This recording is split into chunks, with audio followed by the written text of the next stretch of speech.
Sure.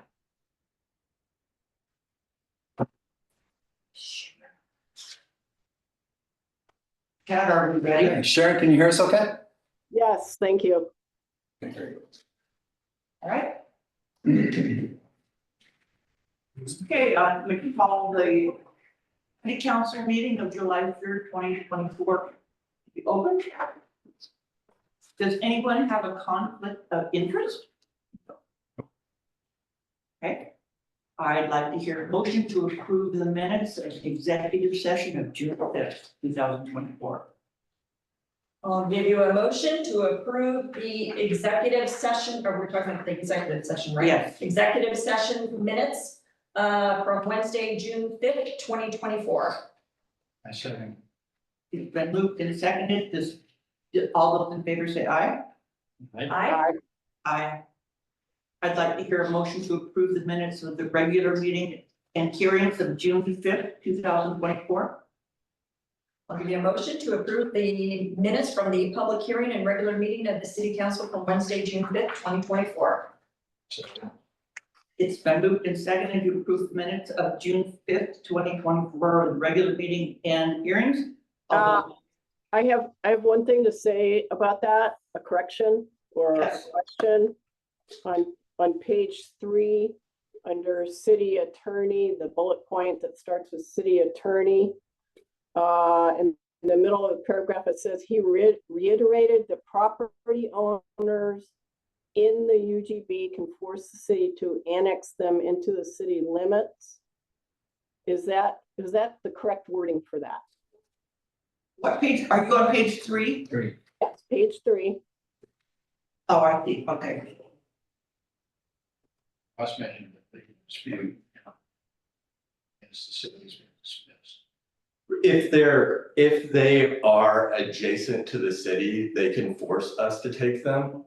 So immediately adjacent. So if they are property abuts the city, they can force the annexation.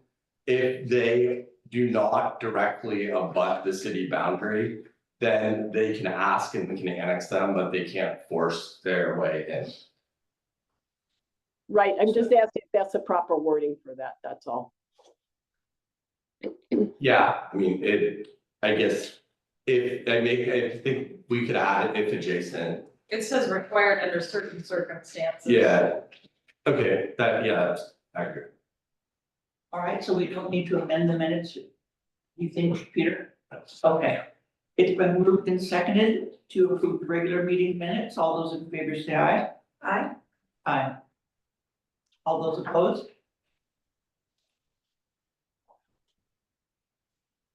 Okay. There was no planning commission report, so we'll go to the mayor's report, who is absent. The mayor is in Africa. I wish him well. So we can do councilor report, and we'll start with you, Dan. Oh, okay, well, I just got back from a 2-week vacation, traveled around quite a bit, spent some time in some other cities.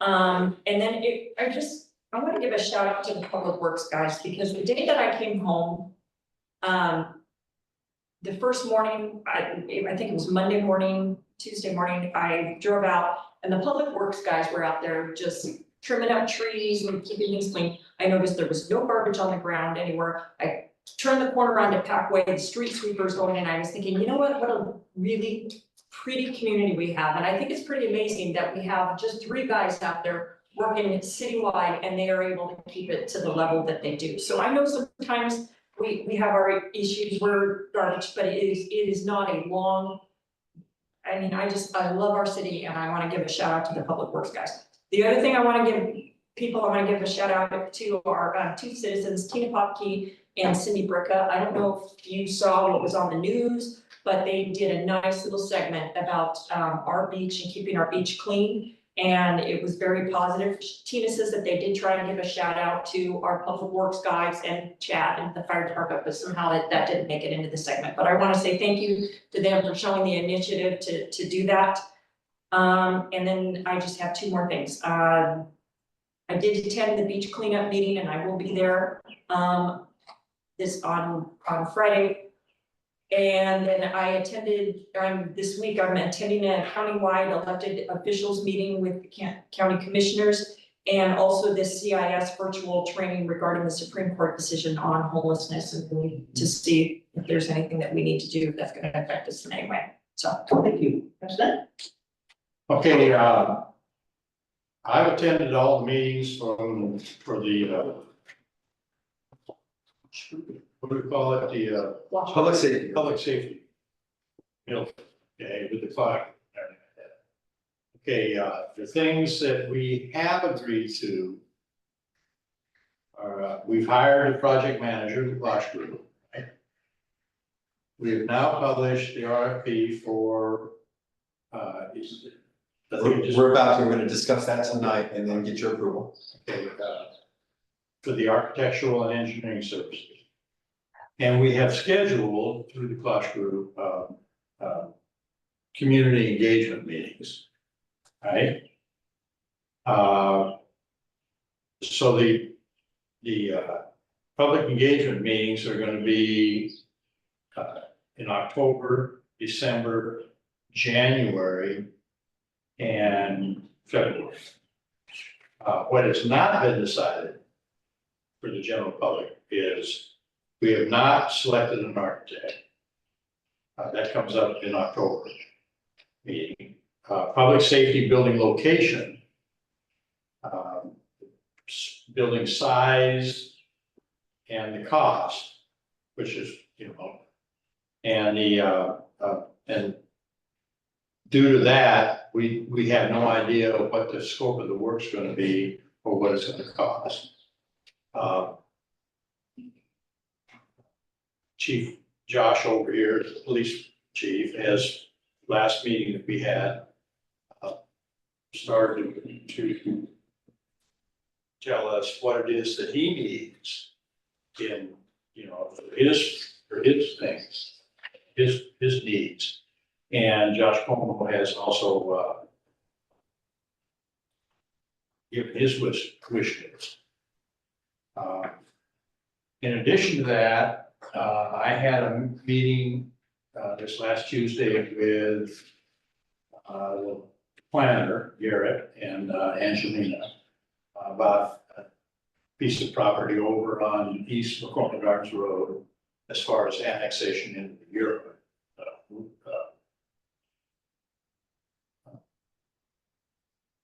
The urban growth boundary. And this looks like it's gonna be sort of a long slog in order to be able to get there. She's a neighbor of mine, and she, the main line coming down from Warren's water main comes through her property, and the building that regulates how much pressure there is to come into Gearhart and go north into Warrenton is on her property. And so I'm hopeful that perhaps we can, if we're, with Peter wanting to gain more access to the revenue here in the city, that we might be able to work out a deal. That's it. All right, Ms. Sharon? I have nothing to report other than the fact that I tested positive for COVID 3 days ago, which is why I'm not at the meeting in person. Well, thank you for being here. And I'm feeling well. Yeah, you should, hope you get better. Thank you. And as a counselor, I did attend the same meeting that Dan was talking about the beach cleanup, and I was really happy to see that not only were our police and fire there, we also had leaders from some of the beaches and a representative from the county sheriff, so that was really good. It was well attended, and our city manager was there, and I learned a lot. I'll be cleaning up the beach with Dan, I don't know with you, but I'll be there. We might be in different places on Friday, so that's my report. And so next up is our esteemed police chief. Not a lot to talk about today. Our stats are not complete yet and sort of in a month, and with the 4th of July coming, I don't foresee those being done until Monday or Tuesday of next week, but we'll get those out to you. Speaking of the 4th of July, we just wanted to give y'all an update. We are all hands on deck. All of our officers will be here, starting at 1 o'clock. I'll be in earlier for the parade. And we plan to work through the night, so we're gonna be busy running and gunning, I can guarantee you that. We're gonna focus our efforts on 10th Street activity, until dusk. Fireworks are a big, to-do for us to stay on. Fires as well, just to report if there's anything to the fire department. And we're gonna be looking for MIPs to sort the conducts and really, try to get some DUI enforcement as well throughout the night. So just expect to see our cars roaming around, and we're gonna be, making a presence through the night. Thank you. Thank you. Stay safe. Is the county gonna be assisting you? County will be covering when they can. As you can imagine, they've got a lot of square miles to go after. Yeah, they're gonna have 5 guys. Yeah, they usually dedicate a beach patrol. So there should be at least one deputy that's dedicated to the beach that can come up and assist us if needed. We're expecting it to be very busy. Oh, This is a perfect storm for a very busy 4th of July, Oh, so yeah, it's gonna be hot. We've got the 4-day weekend. Yeah. everybody's already started coming into town Monday. You can start seeing the houses fill up, so yeah, it's gonna be wild. Yeah. Exciting. Yeah, and the fireworks have already been going off, but you know how it sound travels at night. It's kind of hard to tell whether it's coming from within our city limits or outside our city limits. Yeah, it's gonna be. There's a lot of challenges to firework enforcement, that being one of them for sure. And a lot of times people light them off and run. And how do you know who did what? You know, that it leads to a lot of confiscation, which, Brown got some last night already, so we've already started Oh, really? that fun stuff. Thank you so much. Yeah. So do you know if Fire Chief is going to be here to give a report? Fire chief is not, he is busy trading at the moment and they are preparing for the 4th of July. Okay. They are running on the fire road, preparing that and doing some training for wildland firefighting. All right, but he did give us a written report to look at, so that was good. So, Miss City Treasurer, you're up. Okay. So fiscal year 23-24 wrapped up and all went well. I wanted to just give a brief little note about the first financial report, the revenue and expenditure report. Just because it's the beginning of the fiscal year, I know you guys see it all the time, but I just kind of want to remind everybody that when reviewing this report, this first report, revenue and expenditures, that is the income, which is also known as the revenue, we call it revenue, but QuickBooks calls it income. Accounts, which are primarily page 1 and 2, anything over 100% in the percent of budgeted column means that the city has collected more revenue in the account than anticipated, which is really good. It means that we have more money to spend. Overall, the city collected 98.3% of budgeted revenues, and that's in all of our funds, so that's the total revenue.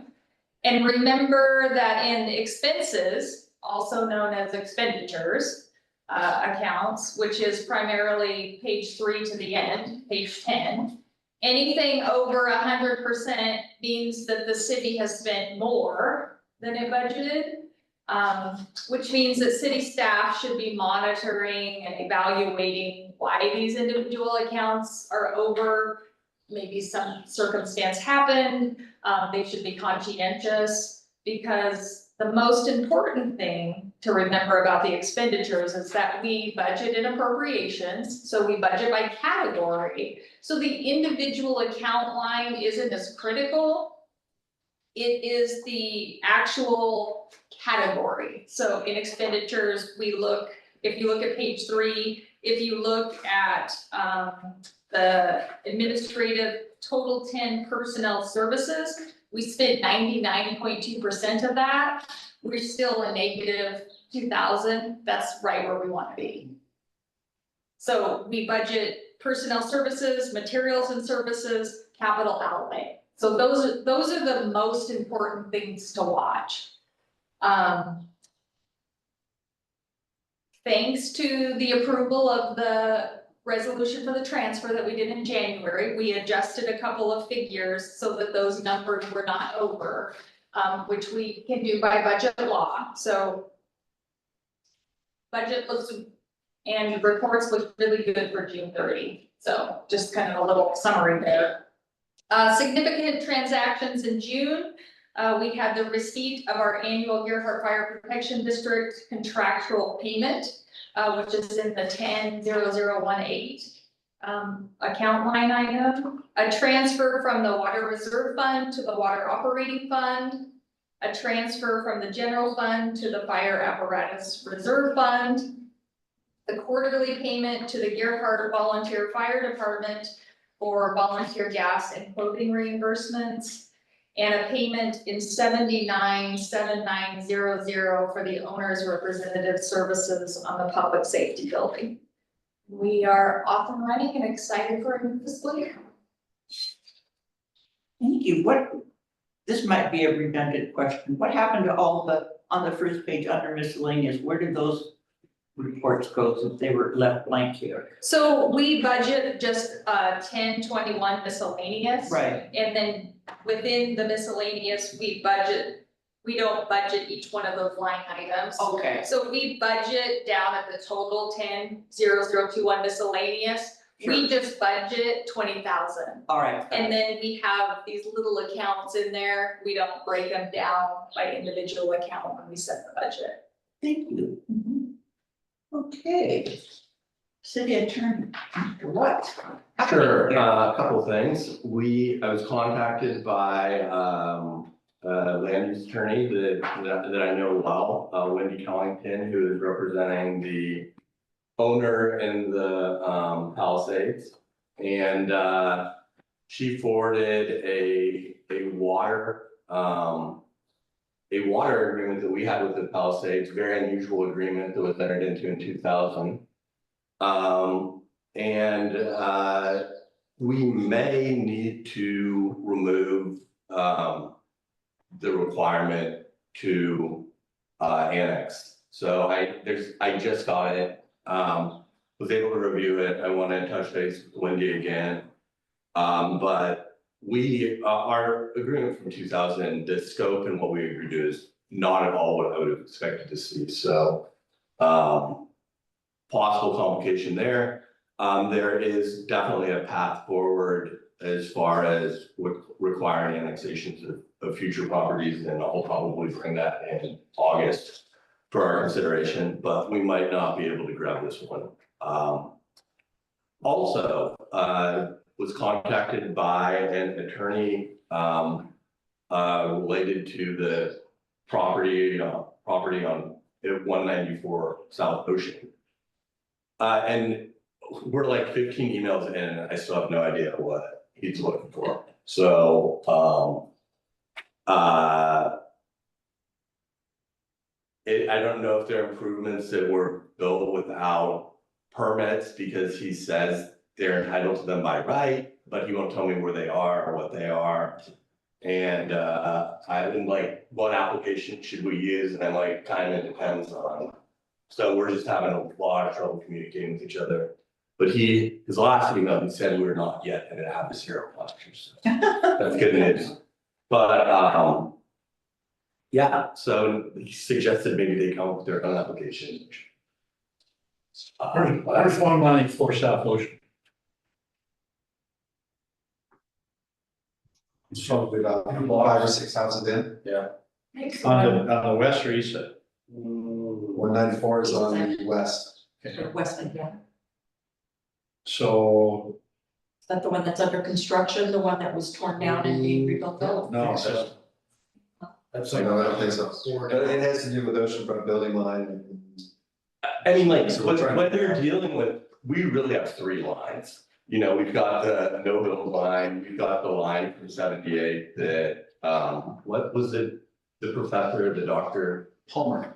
The Palmer line, and then we've got the line where you can build certain structures if they're not blocking your neighbor's view line. And that we impose ourselves. So what the improvement is critically important to knowing what application would be applicable. If there is an application applicable, because if it's west of the no-build line, you can't build the structure. So Seemed to me that Sunderland he already built out west of that. He did. that was prior to, I don't know what happened in that instance. That was prior to my time. Dennis McNally allowed him to do that. So there was a time where we were looking through correspondence to try and understand why something had happened. And the city attorney said, and I'm paraphrasing, I think we need to find an attorney that understands municipal law. So yes, that's true, and also horrifying. And there was stuff that just seemed to have happened where it shouldn't have, or where the city agreed to do stuff that is not necessarily in the city's best interest. And this sort of things come up multiple times. We had this issue with fences because he would just allow people to build a fence that exceeded our thing. So our maximum height. So what we did is we repealed our fence ordinance, and then we put in our fence ordinance, and then every fence that was built at that point became a pre-existing non-conforming use. So then I had a complete list of people that were permitted, people that he had said, go ahead and build the fence.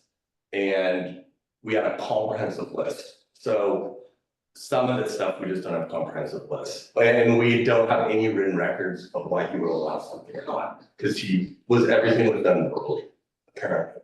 Well, so is there any way that we can draw that back? And anybody that wants to tear their house down on the front there and then rebuild on out, that is not allowed?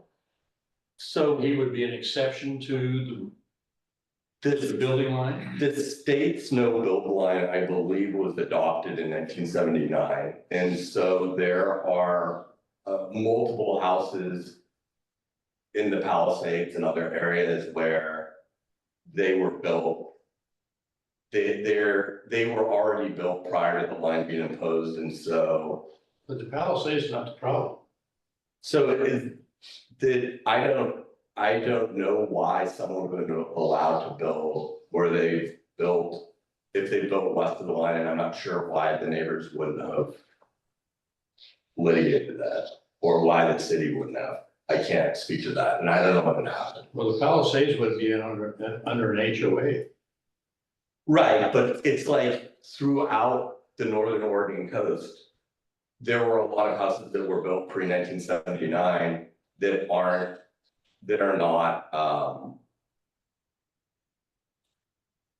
not in conformance with that line. Like that they extend beyond, or their fence extends beyond, or they have some other structure that's west of the line. Yeah, move this along. Alright. Thank you, though. Thank you very much. So, city administrator. Yes, thank you, council. Few things, I know last month we mentioned that we received a donation, for some EMT training. And, it was really cool. It was about an $8,000 donation, somewhere near there. And this was to kids, firefighters, that didn't have EMT status or their certificate, to go through that schooling. And I just wanted to thank Bob Moore, for making that donation through the community foundation. It wasn't mentioned last time that I do. I just want to make sure that you got some credit. I hope that you didn't say to keep it on the down low. I asked, but Jerry gotcha. But I just wanted to say thank you for doing that. That's going to make a big change for us. Very good. Tree situation. You folks received an email from me yesterday. I got the arborist report. What kind of tree is that again, Preston? It's a pine tree. Okay, not a spruce, apparently. Put spruce on the name. I took a little grief from that apparently. This tree, was something that we were concerned with removing only because it's one of the iconic trees in front of the grade school. Mr. Moore brought this to our attention. We had an arborist take a look at it, and as you see by the arborist report you received, it is considered a dangerous tree, hard if not impossible to fix. limb up and to keep it from falling. So I am choosing to have that tree brought down week after next. I put the email out to the council just to receive any questions. So on an individual basis, if you have any questions or concerns. Otherwise, within a couple of weeks, that tree will be taken down. I have 2 quotes that I received for that too. So we're gonna pick the low bidder on this one. And if you have any questions, let me know. 4th of July parade, 10:30 lineup, 11:30 the parade starts, noon. Hot dogs will be served at the fire station. They'll have some merchandise for sale for their fundraising efforts from the association. It's gonna be a great event. I can tell you that the police department, fire department, public works department, and administrative staff has been meeting over this for the last couple of weeks, along with other jurisdictions such as the sheriff's department, public parks and all that. We are as prepared as we've ever been for the 4th of July. Not gonna say anything's not gonna happen, but we are ready and prepared to respond. I'm feeling good. We received 10 additional garbage cans to put around the community. Those went out on trailheads today. We also have buckets out there for bags for people to go out onto the beach and into the environment, wherever they are. Pick up garbage, bring it back to the garbage cans. Or if you're on the beach with Tina Popke and her group, she's been doing a wonderful job with her team. They're gonna go out and clean up the beach. Group Sons of the Beaches, the 4x4 group is gonna be out there helping pick things up. We have a Street, what's the name of the business? Restoration, Coastal Restoration is gonna be out there helping people with their bags. We have a dumpster on 10th Street right now that was delivered today. So that is ready to go to accept that. We are, like I said, about as ready as we possibly can be. So we're looking forward to the 4th of July. The fire station and police station will be open all night. We're gonna have the firefighters and their families kind of get together at the fire station. Maybe enjoying some barbecue, the police departments and helping us with that, and the medics are invited to that as well throughout the night. And you council, please stop by if you'd like. We're gonna have a little bonfire out there and just enjoy the evening until it gets busy, if it gets busy. At the fire. You gotta have it in a box, in a barrel? Yeah, we put a little metal stand up and burn up some wood and mix some marshmallows, and it's very safe. They might even write it up as training. I mean, it counts as training if you're having. Yeah. Right after the s'mores are done. The street dance, that is on Friday night, day after tomorrow. About 5 o'clock, the city will begin shutting down part of Pacific Way and starting to get ready with the volunteers, especially Melissa Eddy and her family, among others that have been down there volunteering to put this together. So we're gonna block off the street about 5. The party will start at 7 and it ends at 10 o'clock. Public Works is gonna be there with us to help us with some breakdown on that, some volunteers as well. So that's gonna be a great event, looking forward to it. But the street Pacific Way will be closed from 5 to 10. Saturday at 10 a.m. is the Gearhart Homeowners Association meeting over at Trails End Park near Centennial Garden. They are at 10 a.m. They say bring your lawn chairs. The tennis courts look like the resurfacing. I just got a message a few minutes ago that the last week of July, first week of August is when the tennis courts and pickleball courts are going to be resurfaced, as they are now, with no changes. The pickleball side with tennis on the west side, east side, tennis on the east. So no changes to that. I would also like to say a big thank you to Jane Paulson, who donated 2 new pickleball nets for the court. They are much more commercial. They look great. So those were put into onto the courts by her and her volunteer group yesterday, and that was a really neat thing. We're gonna hold the older nets for backups and store those somewhere here as well. Other than what's on my sheet, generator project that's moving forward. We're getting some finalization on final bid on that. Election November 2024, accepting candidate filings at City Hall. The last day to file is October 27th. And on the ballot this year will be mayor, council position 2, and councilor position 4. 4th of July, the city hall will be closed tomorrow. But police, fire, and public works will be around. And then that's it, street dance.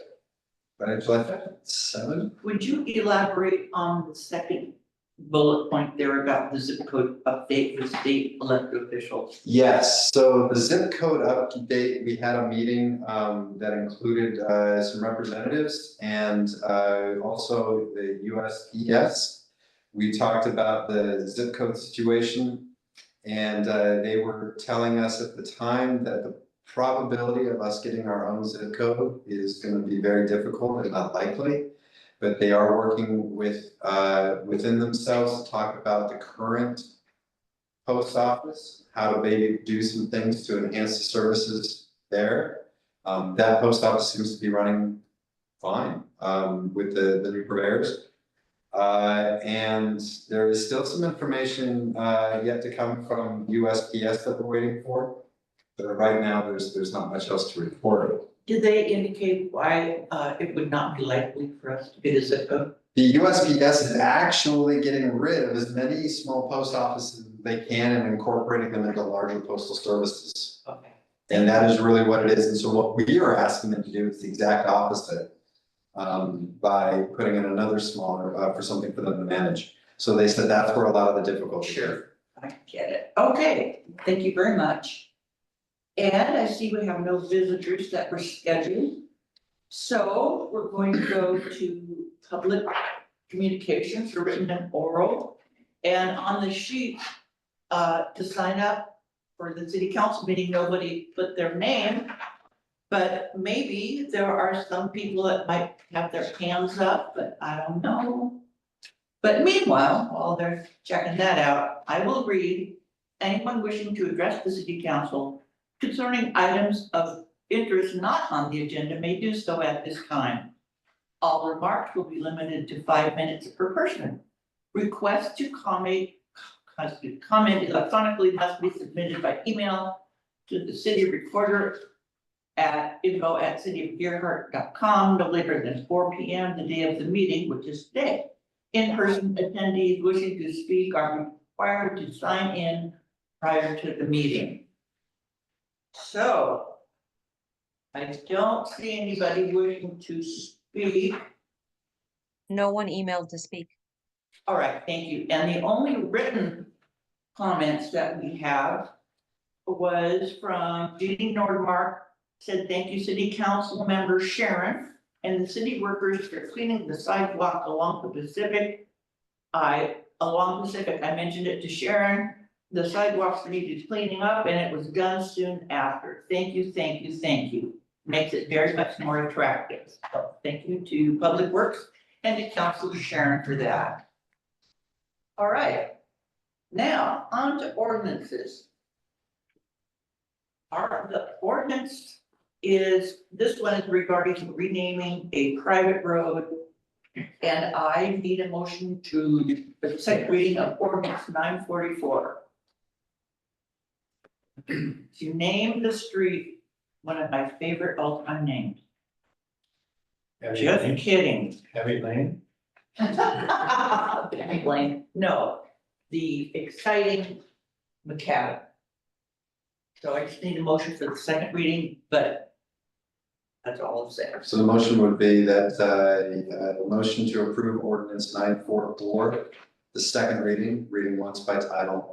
Yes, I'll give you a motion to, for ordinance 944, an ordinance naming a private road McAdam Court to be, a second reading only, be approved by second reading. I second that. then moved and seconded that we approve ordinance 944 by the second reading. All in favor, say aye. Aye. Aye. Aye. Aye. Opposed? All right. Okay. Oh, yeah, I did abstain before. Oh, well, never mind, I don't care. Okay. Okay, All right, so, and just to clarify, I did not pick the name. That was going around there for a little while, that was a public process. And so it wasn't my thing that was on there, but this is a public process that we come up. So now we have ordinance 944 and ordinance naming a private road a cattle court. Thank you. Okay. Now, new business, reserve funds request for public works project. Chad, I'd like you to take over on this one. Will do, and from Public Works, Stephen Peterson is with us as well, that can answer any questions that we have. But this is a request for funds for a new pickup truck for Public Works. There's a letter from Public Works Director Mark McFadden on the back of the synopsis. The vendor has been selected from the Oregon State procurement called Oregon Buys site. They hold an agreement with the state, therefore multiple bids are not required. So we did not get multiple bids. We went with the state bid, which is the low bidder in regards to, they already put this together. And Ms. Justine helped us through that process. So the pickup truck that they're looking is a 2000 or brand new F-250 Ford for up to $49,000. Council options are make a motion to approve the equipment and reserve funds, take another action desired, or deny the request. We recommend the purchasing of this new truck for Mark's comments on the back. And Mr. Peterson is here to answer any questions that we might have. I have a question. What are you going to do with the 22-year-old F-150? I believe we're gonna be auctioning that. Yeah, so that'll go up to auction, so we'll make that available and people can come in with sealed bids and bid for that, and then we award it to the highest bidder. And then the funds that come in for that, does that go back into public works? Goes into the general fund. Okay. However you want it to go, it could go into the reserve, it could go back into there, but it also could go into the. Works. Yeah, the best would probably be put it back into the reserve account. Okay.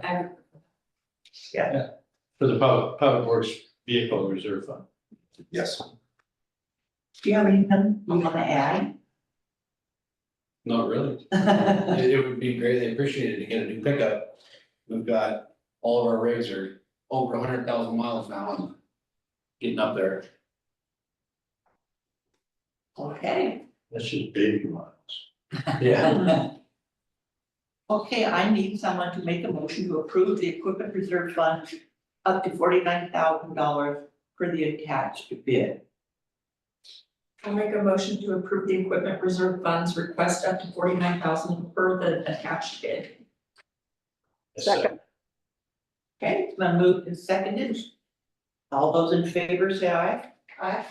Aye. Zipping through this. Thank you, Council. And Steve, if you need to go, imagine. Thank you. Yes, Thanks for coming in. great to hear. Thank you, Steve. Okay, next, the discussion for the public safety building process. Chad, I'm turning it over to you. Thank you. And Councilor Devereaux has already kind of alluded to that and used this sheet.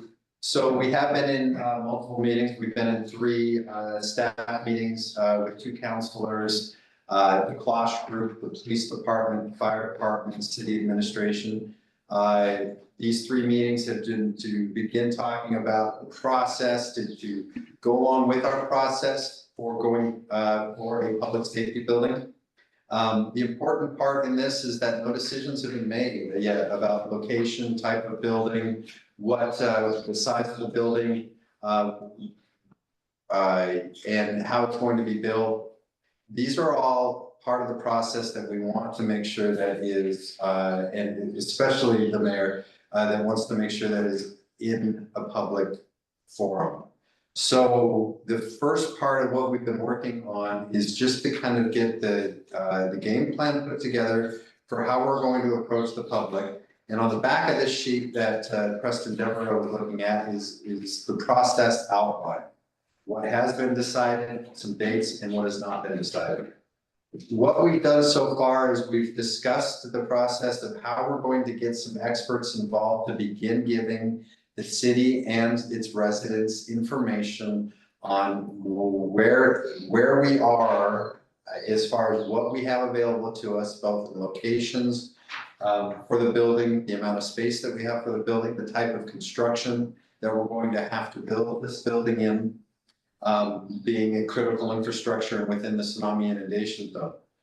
We've had conversations about the type of things that the fire and the police department would like to have, kind of begin going down that path as far as the basics for what would be necessary for such a public safety building.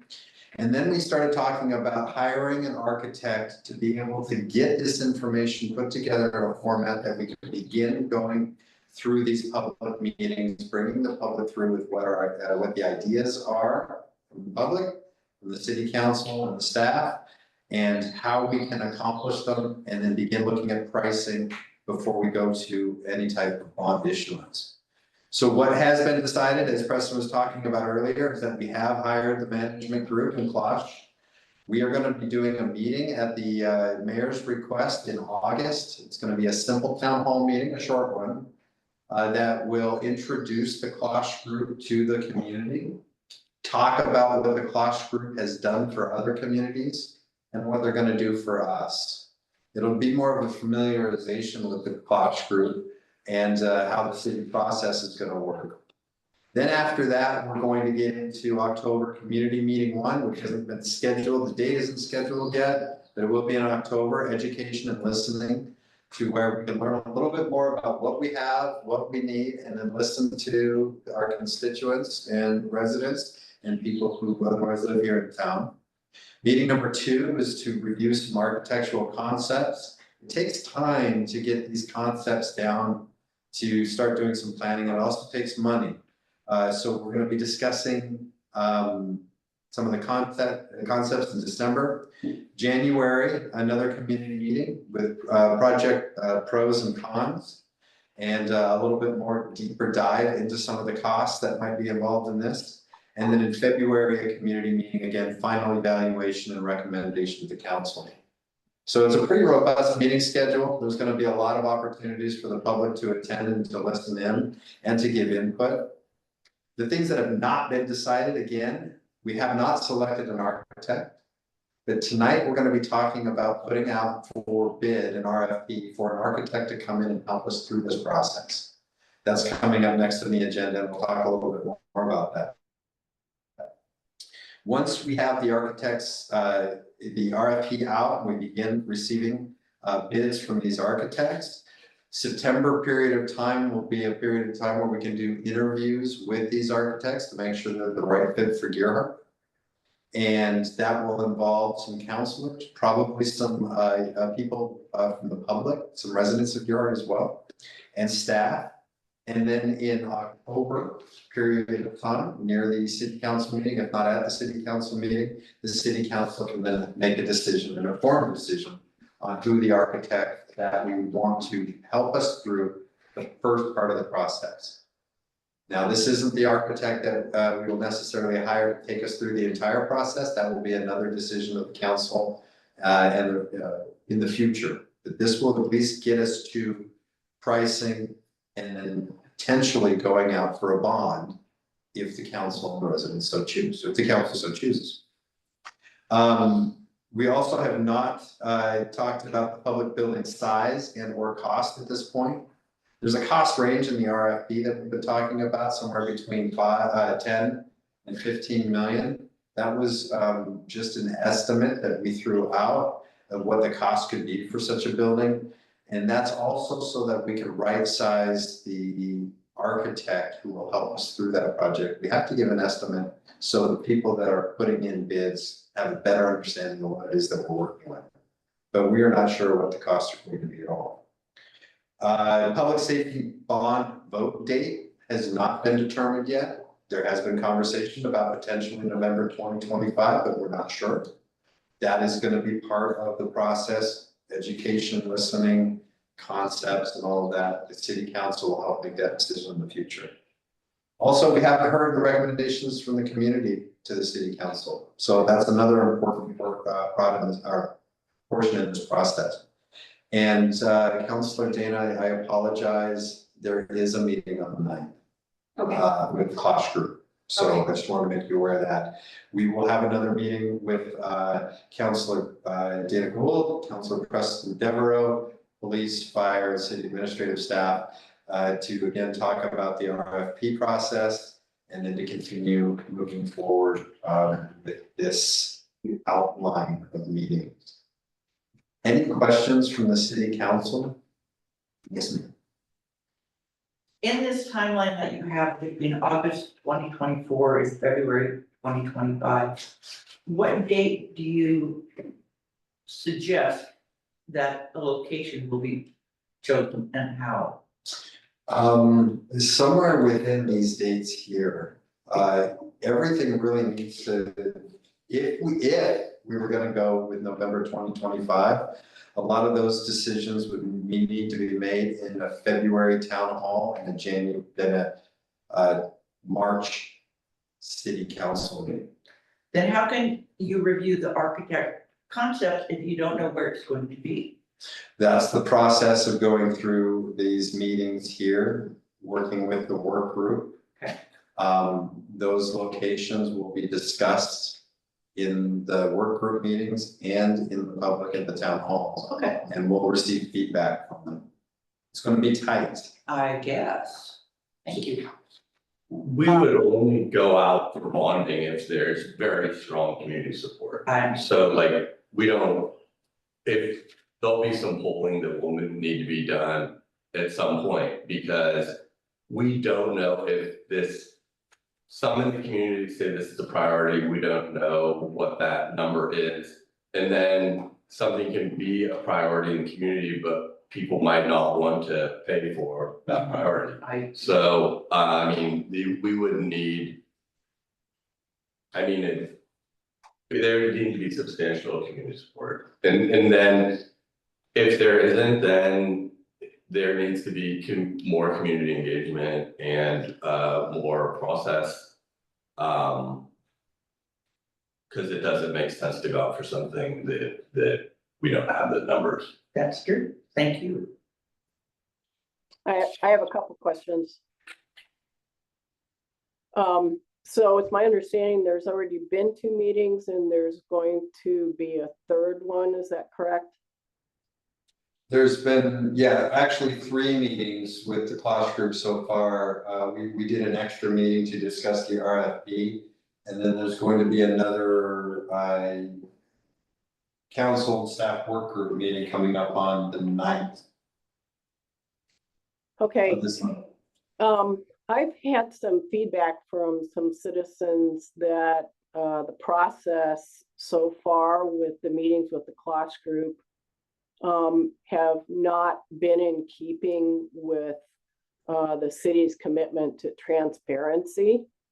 I did speak with Jessie and she said that she had kept notes of the meetings and given those to the participants afterwards. I'd like to see those notes published on the blog or somehow put out to the public in keeping with our commitment to them to be transparent throughout the process. Also, I'm not comfortable with the fact that the meetings have only included 2 of the 5 council members, as opposed to having been set in a work session type of format, for instance, where all of the council members would be present. Okay. I think the notes on the blog in the public is that's something that can be easily accomplished. So far, the meetings have been that we've done within the city. The reason that we haven't had a third or the entire council at these meetings yet is because then it would be a public meeting. And we can do that. But right at the moment, at this beginning part, we are just working on a lot of housekeeping things, trying to establish what it is that we need to accomplish in the short term, and then how to get to the public meeting portion of things. We don't have a lot of information. The conversations that we're having are not substantial to any decisions that are being made. So working with the Clash group, we thought that it was easiest to do this outside of public meetings. But very soon we will be breaking into public meetings when decisions and things need to start being made. And that was the decision of city staff, Clash group, and the counselors that have been involved. It just adds another layer to where these conversations to get to the very beginning of this process, we thought would be easier within staff. But now we're getting ready to break out and start making these meetings, or at least the meetings that we're having, public. I have a comment to make. One of the things that occurs to me, and maybe Peter, you can advise me on this. When we're in these meetings, I have prior experience working on projects like this as a government employee. And I have never had elected officials hands-on to the level that we are hands-on to this. And maybe I'm mistaken, I was under the impression that city council was aware that Preston and I were gonna be the ones attending this meeting on behalf of the council. We can't have more than 3 people or more than 2 people, I'm sorry, because then it becomes a serial meeting. I'm a little concerned about the number of people that have called the Clash group, and could we be bordering on serial meetings by people doing this instead of waiting until meetings and asking questions? But my question is, at what point do we separate the powers? And remember, there is a separation of powers. We are not supposed to be the doers. We don't have to be there to make every decision or to be in every discussion. That actually is what the city is supposed to do, and the experts, we're supposed to be relying on them to give us the information, and then we make policy decisions. So I'm a little fuzzy on this. Maybe you can clear this up for me. Yeah, so my understanding, and I was confused about the process too, and a bit confused about what the Clash group's role was. Apparently the Clash group did this for the fire, for the public safety building in Manzanita. And so in order to scope this project, they need to understand what the needs of the police are, what the needs of the fire are. They need background on the city because every city is different. I think that's why they've had city councilors involved. And those conversations are so they can scope what they're going to do. So like, there has to be enough information in the architectural RFP to get credible architectural firms to have an idea of what they're signing up for. But we also know that this needs to be a community conversation, a community. So it's like, how much information can be in there to induce someone to bid for the like preliminary sketches and giving us the idea of the engineering costs. So we can then have a conversation with the community and say, these are the costs associated with location A versus location B. This is, in an ideal world, there would be this many bays for trucks, but having 5 bays versus 3 will cost X versus Y.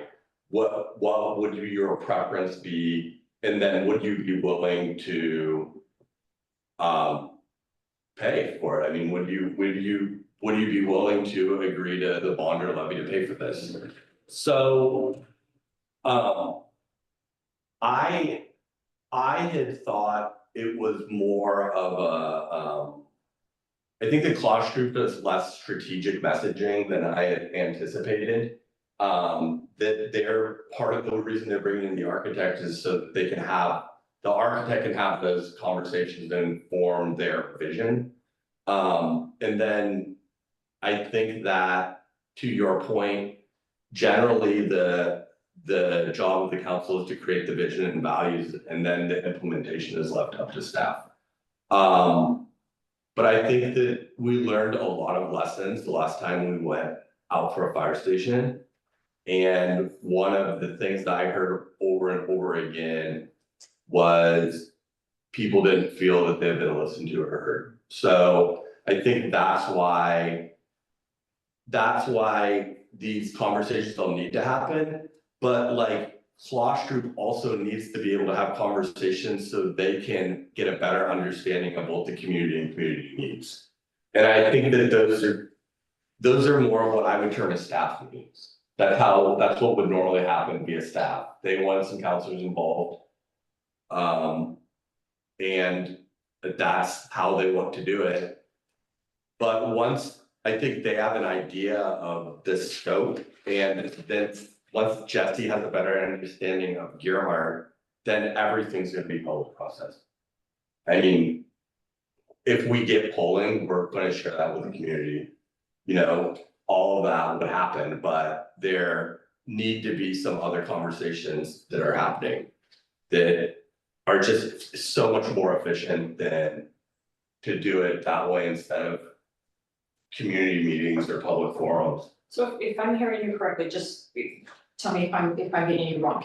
What you're saying is that initially what it needs to be is the experts, the people that know their job and know what they need in order to be able to do their job, are the ones that need to be in the meeting now, and that the public doesn't necessarily need to come in and tell them what they need or what they don't need, but the public will be involved when the time comes to decide on the money, location, and, to Right. check and make sure that this has not become what people previously called a Taj Mahal or unreasonable or unneeded. Right, and one of the other things that we heard was that this was staff driven.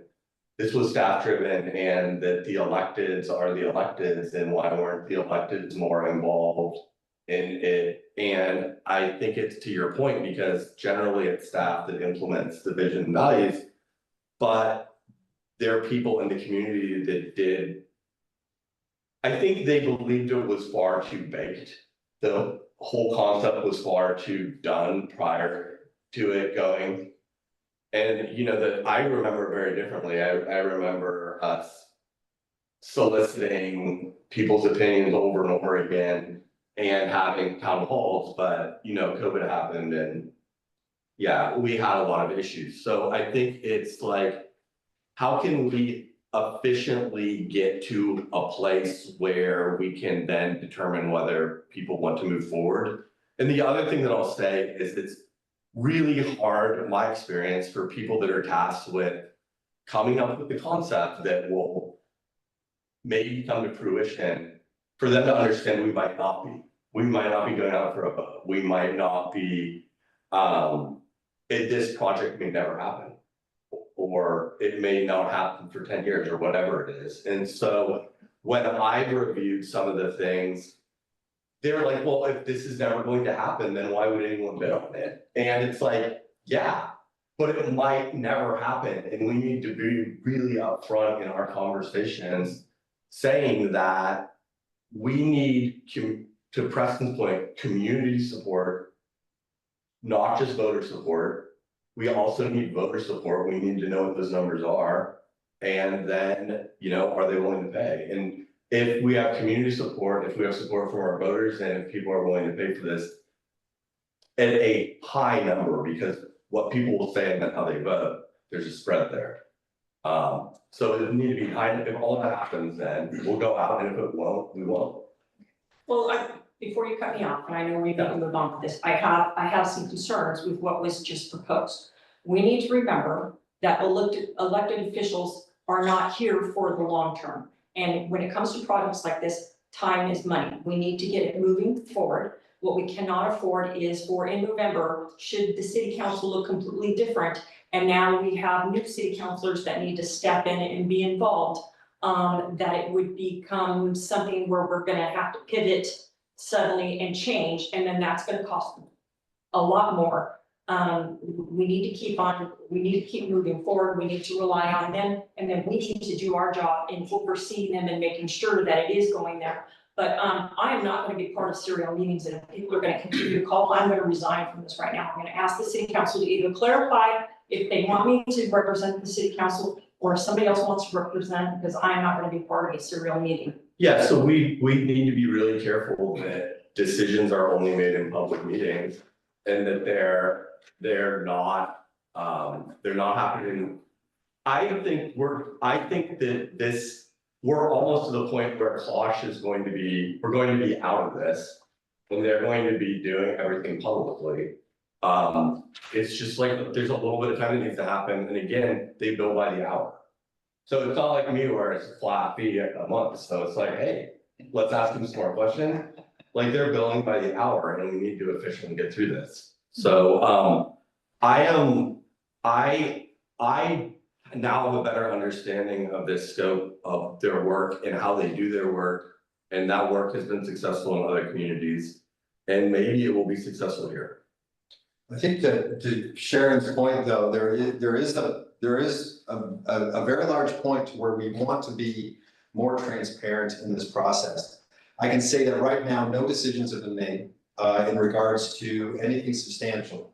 Right at the moment, we're trying to have these meetings to get Klosh Group up to date with what happened during the last event, what we have as far as infrastructure, what some of our basic needs are, and then that way we can start heading towards an architect. The architect will help us with the public meetings and bringing in some of the communication as well. But I think that every city council meeting between now and when we start doing our public meetings should involve an update from the Klosh Group. I would be happy to forward the city councilors the notes from these initial staff meetings that we're having.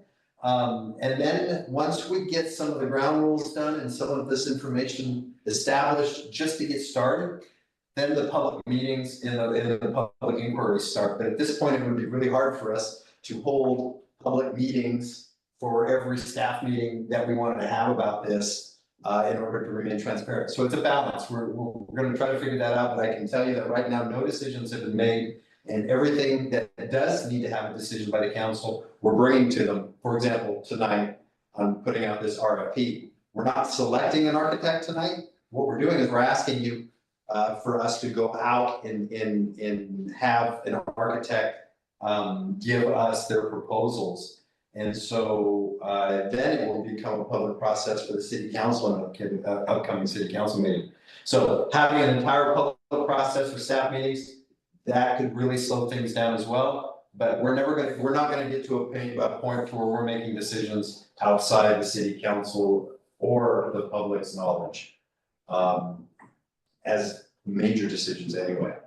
I don't know how that, does that answer your question at all, Sharon?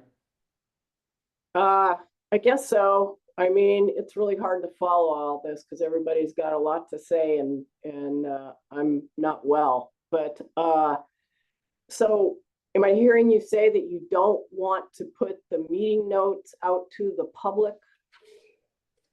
That information is not ready for public, no, because no decisions have been made, and we're just talking we're talking about the procedure for getting it out to the public at this part. If we did put it out to the public, I mean, I wouldn't recommend staff meeting notes because then people aren't here to understand really the conversation based off these notes. And some people can take those notes and really make some inferences that may not be true and start heading down another path. And then we're back into trying to respond to Facebook and those sorts of things. So we're trying to be careful of not getting anything sideways with the public at this point is really, you know, kind of our goal. We want to make sure the communication is robust, but to get there, we have to take care of a few things just initially. But soon and very soon, these will become public meetings because there's some big decisions that need to be made. Okay, understood. Okay, so back to my question. I want clarification on whether I would be happy to step down from this and have somebody else represent the council if the council is not confident and has no faith in me and is going to call and create a situation where it's could be a problem. My understanding is the Klosh Group wanted 2 people, and that you have been not in Gearhart, but in other places, part of these processes before. You know, and Preston can tell me why something happens, you know, 50 years ago, whatever, because he's been here and has deep community ties. So as far as like understanding the culture of Gearhart and the vision and values of, because this isn't Manzanita. So what they did in Manzanita may or may not work, but they need Gerhard is a complex place, and I think for any outside person to be successful, they need to have some help understanding what works and what doesn't. So that's my understanding of why you are on this. If the council wants somebody else on it, because there's someone else has skills that would be beneficial to the end process, then that's not a lawyer decision. What I can say is the And again, I'm more, not asking you, I'm asking. yeah, the more conversation. the more people that are involved, at least in the early scoping period, because that's all this is scoping. The more likely it is that a decision will be made, serially or not, outside of a public meeting, and that's what we're working really hard to avoid happening. So how can we involve elected officials that will make the overall process better? And also do everything as transparently as possible and make sure that decisions are made in public meetings. And that is a tightrope that we were walking. And that's why I've been involved in some of these Klosh group meetings. I wasn't involved in the first one. And it's to make sure we're not making a mistake. So it's up to council to decide what to do. Okay, can I say something? Okay, number one, Danny, you've had numerous involvement in public safety buildings in your background, okay? My background is in construction. Klosh Group's background is in management, right? City of Gerhart, you know, does not have a real good reputation as far as, you know, hiring people, putting the cart before the horse, everything else. I mean, the mayor wanted us, as soon as we hired the Klosh Group, to go on out to public meetings, even before the Klosh Group even knew what the hell we were doing. So this preliminary stuff that we're doing right now, and I don't want you to bail out. This preliminary stuff that we're doing right now is for us to get our ducks in order so that we can present it to the general public. And we're gonna let the general public have more say and more input, which is what we didn't have over the last two bond measures, okay? If we want this new public safety building to come to fruition, we need to take baby steps and involve the general public. And the general public right now, we haven't made any decisions. We haven't even come together as to what it is that we need to present to the general public. And that's my big deal. So as far as the rest of the counselors go, we're the two that know most about what's going on here. Okay, we're the two most qualified. Does that answer your question, Sharon? I don't think it was Sharon's question. Sharon, my question was, if we're gonna have two people attending these so that we avoid a serial Exactly. meeting, we can't then have other people calling. They have to trust that we're gonna give them the information that they needed when they need it. The decisions we've made so far as timeline and things like that, that's not something that has been needed to go out to the public right now, the minute we make the decision. And so having it at a city council meeting when we're still presenting the information, there are people out there trying to muddy this and trying to create problems where there are not problems, and we cannot be led by that. We have to evaluate when we get those questions, whether that's a reasonable question or whether we should say, yes, that's gonna be part of the process, we're gonna do public. But we need to we cannot do this. Every single decision that we make cannot be a community decision. When the decisions need to be made by the community, we'll present them to the community. When there's something that the city council needs to know right now, we'll provide them with that information. But if we're gonna we're gonna say there's gonna be two people in on this, and then everybody else is gonna start calling in because this isn't the first time I've heard this, that's gonna be a problem for me, and I'm going to absolutely step down. Yeah, I think that I I can't really reiterate enough that no decisions have been made, like. A decision. Like Klosh Group recommended going out for an RFP, that was brought to the entire city council.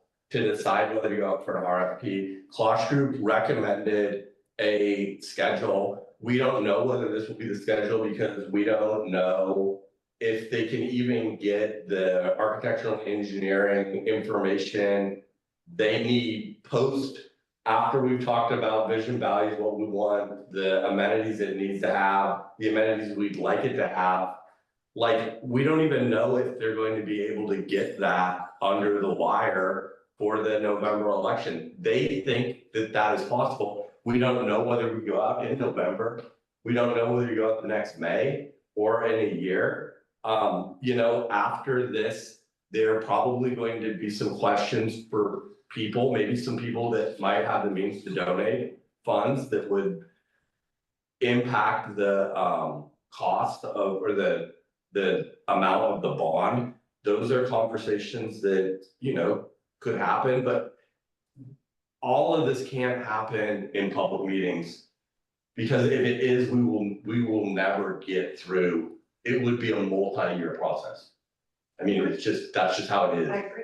Like, there is some. And very much more expensive process. Right, and thank you both for being willing, you and Preston for being willing to donate your time and expertise to this.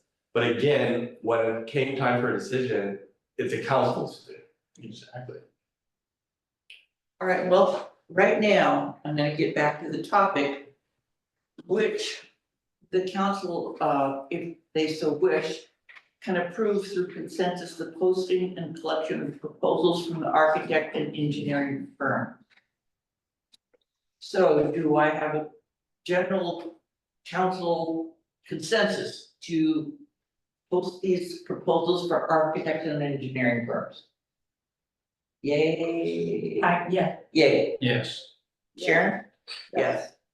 Okay, any opposed? No. All right, thank you. Okay, She's sorry, I didn't mean to say. I understood that. Okay, the next thing we're going to talk about is the discussion for the short-term rental transferability, interpretation and clarification. And I don't know if I should turn this over to Chad or to our lawyer. So, me, I get Well, to- there you I get go. to do the There STR. you go. The prior city council that helped craft the STR ordinance kind of had a. Their goal was that homes would return to being either domiciles or residences and not be short-term rentals. But also they recognize that the people that have been short-term rentaling would be able to continue. And then if it were passed down due to inheritance or something else, that would continue. As long as the ownership didn't change. So we have this question about whether one owner would, one owner selling 50%, if that would make it so that they could no longer rent the property, or if having 50% remain with the original owner, if that's enough to have it continue to be grandfathered in. So I think that the language in our code is a little bit ambiguous, and since we wrote this code, there's something else that's happened, which are companies that are selling fractional interest in houses. So they will sell 1/52. You will buy 1/52 of a house, which basically means you have a week, or 2/52 of a house. And it is happening a lot in Napa Valley, in Wine Country in California. There's litigation going on right now over it.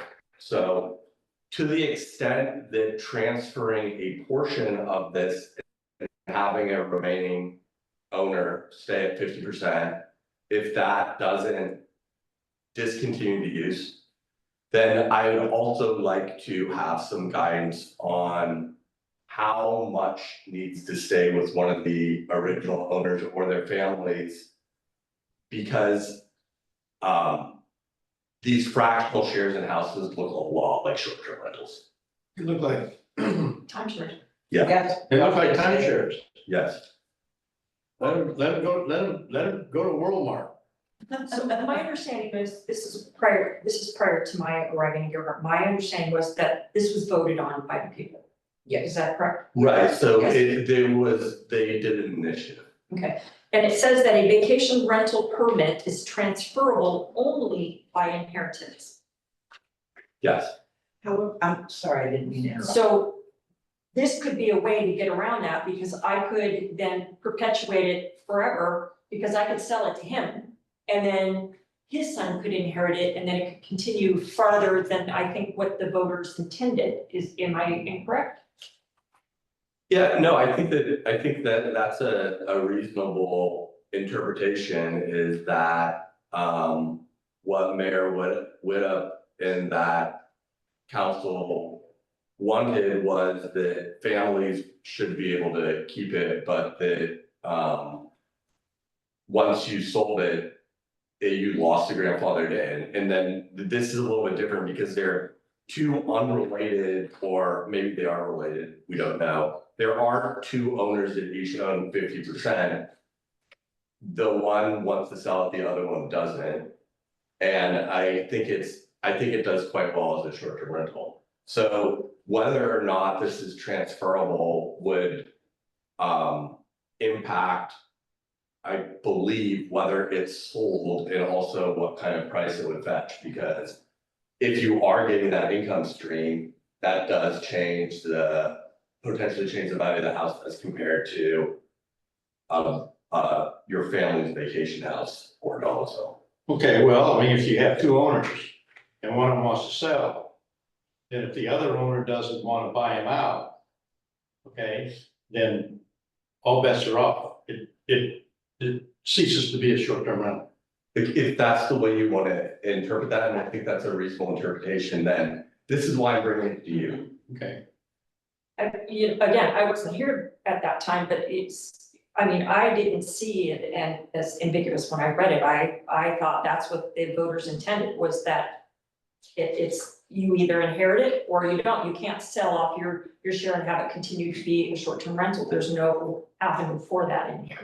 Right, so there is the one owner who had it when it was a short-term rental that still retains 50%. And that's the ambiguity, is if a majority of the house is not being transferred, and this is 50-50, then is that a change in ownership for the purposes of this code?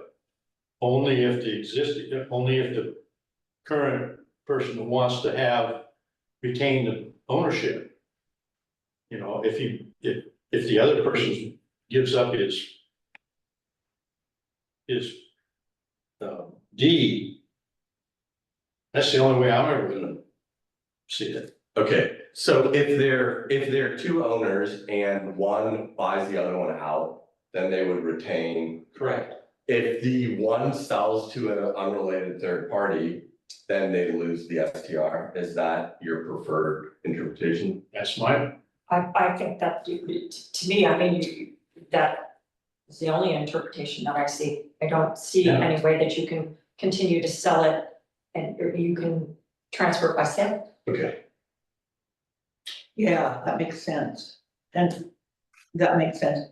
And I was talking to Chad about this yesterday, and he mentioned to me that it would be really hard to keep track of a residents that had 50% short-term rental and other, it would be Yeah. really hard to keep Right, records of that. yeah, particularly with everything that's required, right.